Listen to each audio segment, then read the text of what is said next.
Vamos a comenzar con la clase de análisis de la señal de voz en el marco del curso de reconocimiento automático del habla. En esta parte de la clase vamos a revisar, vamos a hacer una pequeña introducción. Básicamente lo que vamos a ver son los métodos más básicos, más sencillos, clásicos, digamos, de análisis de la señal de voz que se utilizan en forma previa a todo lo que es el posterior reconocimiento o tratamiento con alguna otra etapa de un sistema automático. Vamos a revisar básicamente lo que son los coeficientes de predicción lineal, que es una forma de representación de la señal de voz que se utiliza mucho en las aplicaciones. Vamos a revisar algo sobre las escalas perceptuales. Luego vamos a ver sobre cómo se calculan, qué son y cómo se calculan los coeficientes kestrales.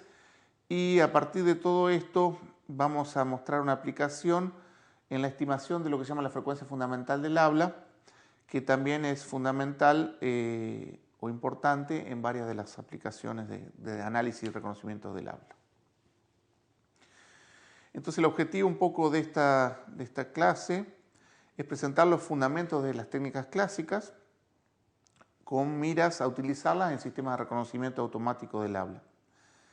También comprender los alcances y limitaciones de estas técnicas en relación a otras técnicas un poco más avanzadas o más recientes y poder utilizarlo en la construcción de un sistema de reconocimiento del habla utilizando modelos ocultos de Markov. Bien, dentro de lo que son las técnicas clásicas de análisis, hay toda una primera etapa de lo que serían técnicas de acondicionamiento, preprocesamiento y ventaneo, que es como una primera etapa en el análisis de la señal antes de aplicar métodos más complejos.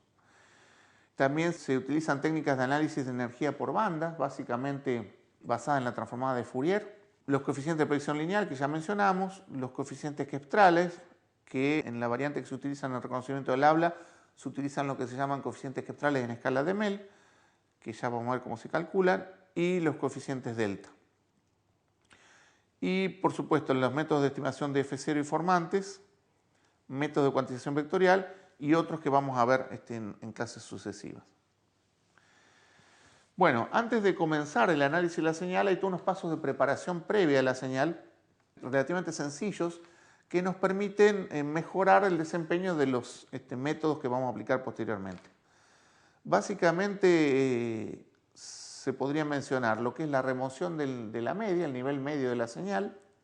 En general esto permite tener una señal con media cero que facilita, digamos, el análisis posterior con los otros métodos. En general también se puede hacer un filtrado para la remoción de algún ruido de fondo.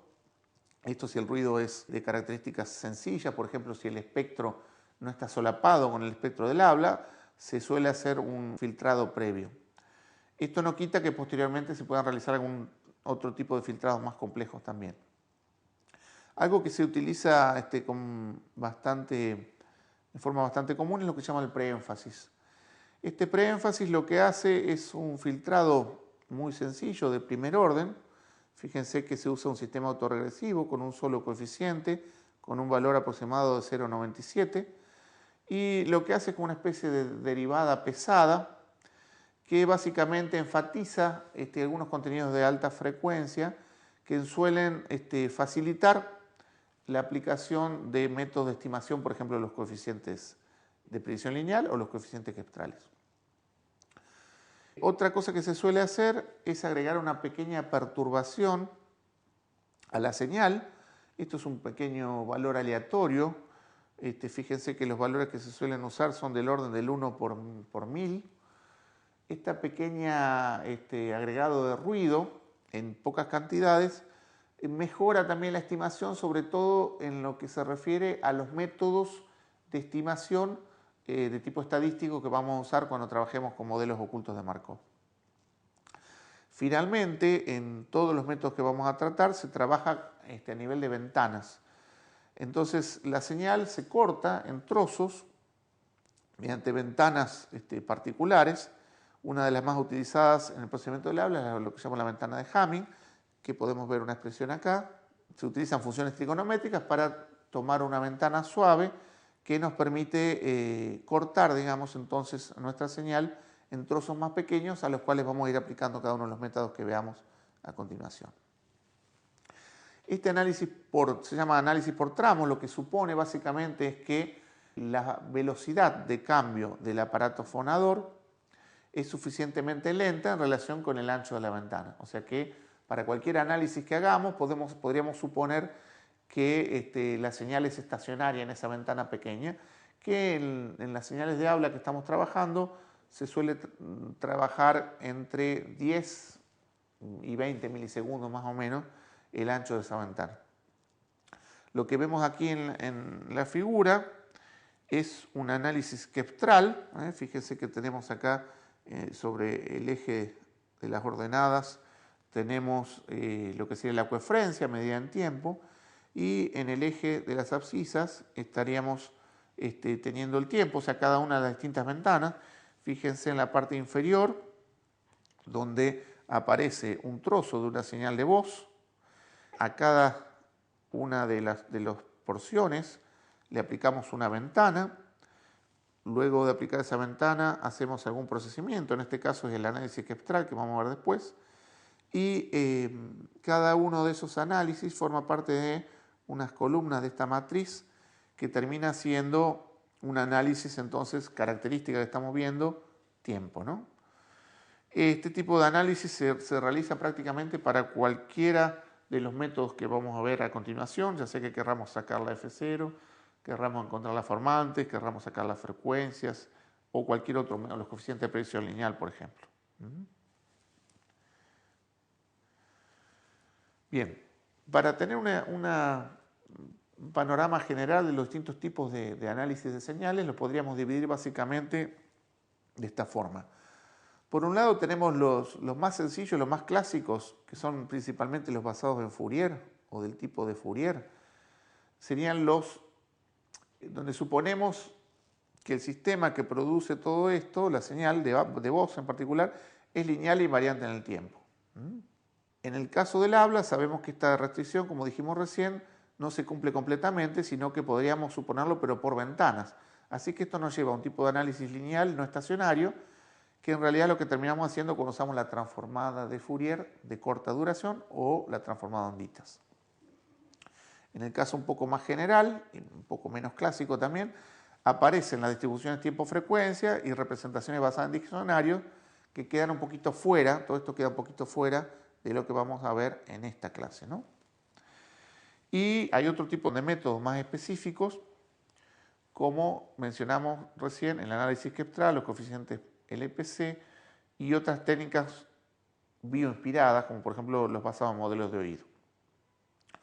Un tema muy importante y que está bastante tratado, digamos, en la literatura de lo que es el análisis del habla, es el problema de la robustez. Cómo el análisis que vamos a hacer refleja o de alguna manera enfatiza las pistas acústicas y los elementos acústicos importantes para reconocer el habla en forma más o menos independiente del ruido de fondo. Esta característica de robustez en varios de los análisis que se han desarrollado está inspirada principalmente en la robustez que tienen algunos métodos de procesamiento biológico, particularmente a nivel del oído o la corteza auditiva, ¿no? Cada tipo de análisis como que nos va a permitir encontrar o enfatizar algunas características particulares de la señal de voz. En esta gráfica lo que tenemos es en la parte inferior izquierda, pueden ver la señal de voz y cada uno de los cuadros que están arriba y a la derecha son distintos tipos de análisis por tramos realizados sobre la misma señal. O sea que son distintas formas de ver la misma señal.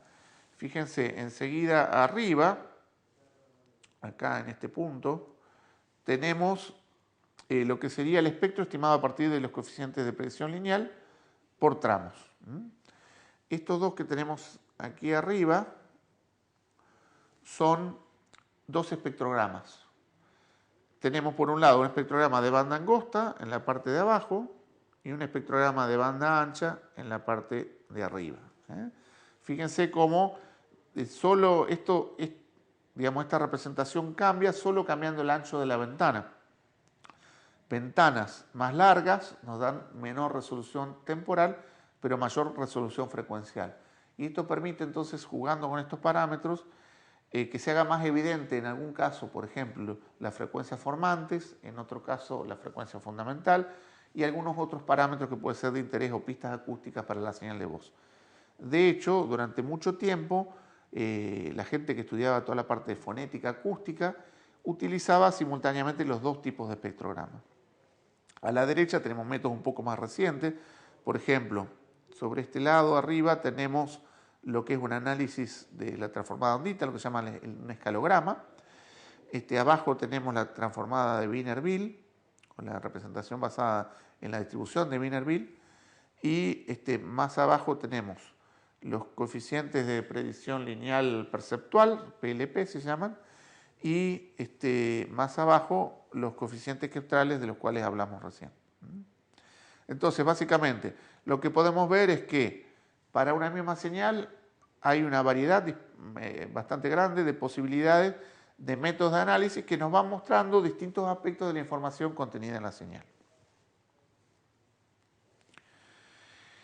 Aquí tenemos de vuelta los espectrogramas y quizás acá en esta diapositiva se puede ver un poquito más claro la diferencia. Fíjense que más o menos aparecen rasgos similares en ambos análisis, pero la forma en la que aparecen es ligeramente diferente. Por ejemplo, la información que tiene que ver con las formantes aparece en este espectrograma de banda angosta, al tener una mayor resolución frecuencial, como líneas horizontales.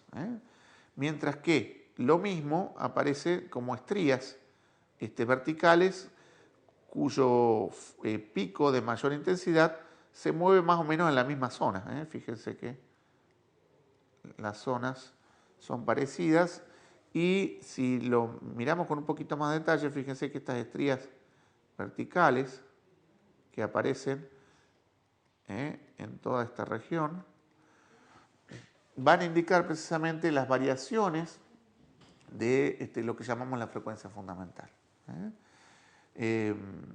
Que la misma información que tiene que ver precisamente con la diferencia, digamos, entre los picos sucesivos que se van dando en el tiempo, se puede apreciar en el espectrograma de banda angosta por la diferencia entre las barras horizontales. O sea, lo que en uno se ve como diferencia entre barras verticales, en el otro espectrograma aparece como diferencia entre barras horizontales.